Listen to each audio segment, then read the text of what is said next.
All right, this is from Liz Cheney. She had to do it because, well, dear Democratic Party, I need more from you. You keep sending emails begging for $15 while we're watching fascism consolidate power in real time. This administration is not simply a different ideology. It's a coordinated authoritarian machine with the Supreme Court, the House, the Senate, and the executive pen all under its control. And you're still asking for decorum and donations? What the fuck? That won't save us. I don't want to hear another polite floor speech. I want strategy. I want fire. I want action so bold it shifts the damn news cycle, not fits inside one. Every time I see something from the DNC, it's asking me for funds. Surprise! Those of us who donate don't want to keep sending money just to watch you stand frozen as the Constitution goes up in flames, shaking your heads and saying, well, there's not much we can do. He has the majority. I call bullshit. If you don't know how to think outside the box, if you don't know how to strategize, if you don't know how to fight fire with fire, what the hell are we giving you money for? Some of us have 2 or 3 advanced degrees. Some of us have military training. Some of us know what coordinated resistance looks like. And this ain't it. Yes, the tours around the country are nice. The speech is nice. The clever congressional clapback's nice. That was great for giving hope. Now we need action. You have to stop acting like this is a normal presidency that will just time out in 4 years. We're not even at day 90 and look at the chaos. Look at the disappearances. Look at the erosion of the judiciary, the press, and our rights. If you don't stop this, we will not make it 1,460 days. So here's what I need from you right now. Number 1, form an independent, civilian-powered investigative coalition. I'm talking experts, veterans, whistleblowers, journalists, watchdog orgs. Deputize the resistance. Build a real-time archive of corruption, overreach, and executive abuse. Make it public. Make it unshakable. Let the people drag the rot into light. If you can't hold formal hearings, hold public ones. If Congress won't act, let the country act.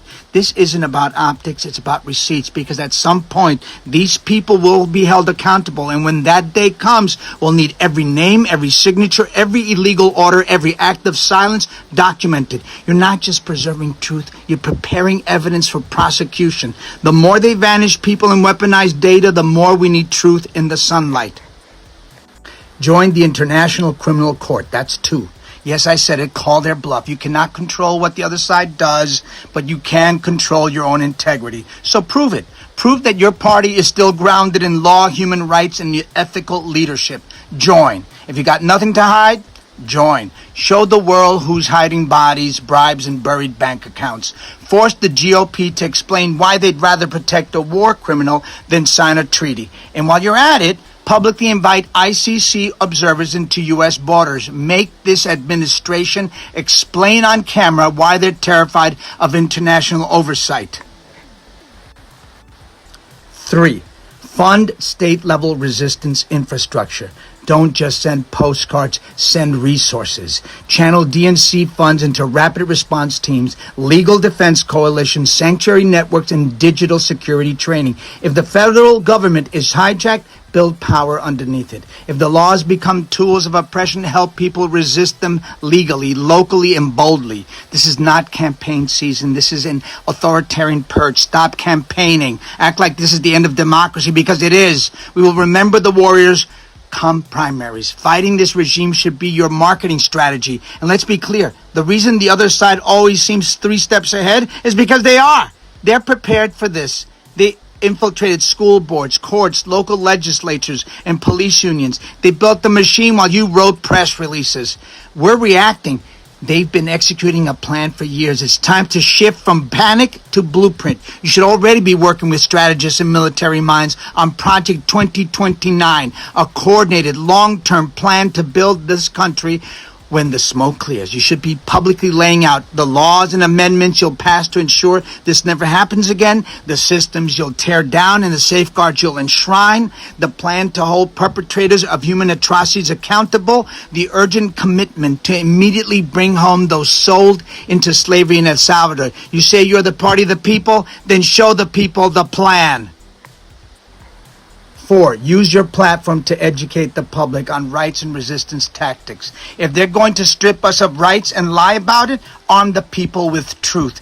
text campaigns, mass trainings, downloadable know your rights kits, multilingual legal guides, encrypted phone trees. Give people tools, not sound bites. We don't need more slogans. We need survival manuals. 5. Leverage international media and watchdogs. Stop hoping U.S. cable news will wake up. They're too busy playing both sides of fascism. Feed the real stories to BBC, Al Jazeera, The Guardian, Der Spiegel. Hell, leak them to anonymous drop boxes if you have to. Make what's happening in America a global scandal. And stop relying on platforms that are actively suppressing truth. Start leveraging Substack. Use Blue Sky. That's where the resistance is migrating. That's where censorship hasn't caught up. If the mainstream won't carry the truth, outflank them. Get creative. Go underground. Go global. If our democracy is being dismantled in broad daylight, make sure the whole world sees it and make sure we'll still be able to say it. 6. Create a digital safe haven for whistleblowers and defectors.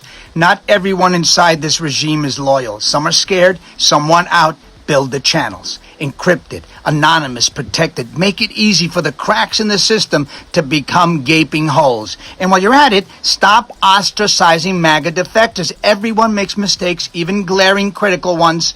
We are not the bullies. We are not the ones filled with hate. And it's not your job to shame people who finally saw the fire and chose to step out of it. They will have to deal with that internal struggle. The guilt of putting a very dangerous and callous regime in power.